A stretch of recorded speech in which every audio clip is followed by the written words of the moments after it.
Good evening. My name is Marina Vaserman, and I'm the Executive Director of Open Mind School, a nonprofit inclusion school in Silicon Valley.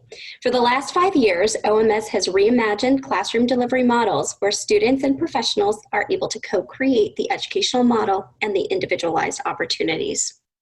But those beautiful and innovative programs mean very little when tragedy and unpredictability force nationwide school closures. When school closed, we transitioned the entire platform online within 24 hours, but not without some real personal challenges and changes in our lives. You see, even I have 3 young children at home, 2 of whom are foster youth with complex learning and trauma profiles. And we have staff who are also juggling their family needs, their personal health, and online teaching.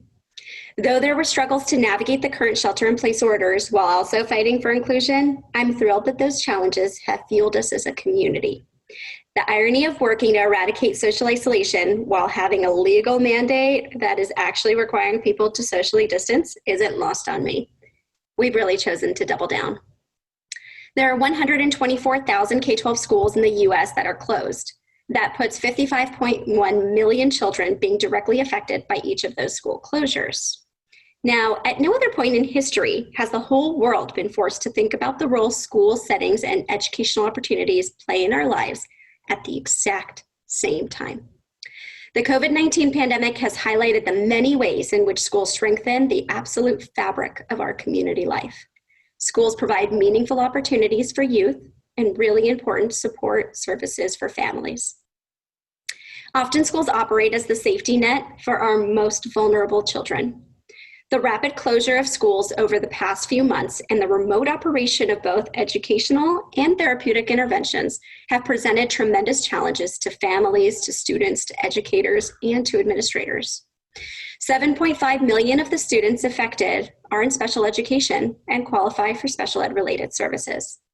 There's no doubt that the remote learning has greatly complicated and has further exacerbated the disparities imposed by race and class for students who depend on routine, on support, and the safety that school provides. Schools serving children with individual education services are struggling to structure a model that meets the needs of all students. Over the past few months, we've connected with several public schools to support their efforts in launching daily assemblies, student check-ins, and to put together a resource list of tools for them to share with families. For the first time, those with and those without disabilities are expected to socially distance from others. For the first time, this pandemic has somehow created an opportunity space that with the right support and the right accessibility, the entire educational system has been equalized. We're all isolated, and in that we must find the social connectedness to transform education and to find brand new avenues for equity in the educational space. You see, the inclusive movement isn't just about changing laws. It's also about changing hearts and about changing minds. It's about a community that has a constant expectation of inclusion. While many of us feel a sense of loss of control in our lives, perspective is the one thing that we have complete control over. I urge you to reflect on your perspective and challenge the assumptions of social isolation in children's academic experiences. The ask tonight is to see disability as another diversity category and to carry with you the knowledge that inclusion is possible and desirable into your future. We hope that some of the tools and services we've developed for our students and other schools and the community members give some insight into new ideas to try, or simply to provide a framework to know that you are not alone. Your child is not alone.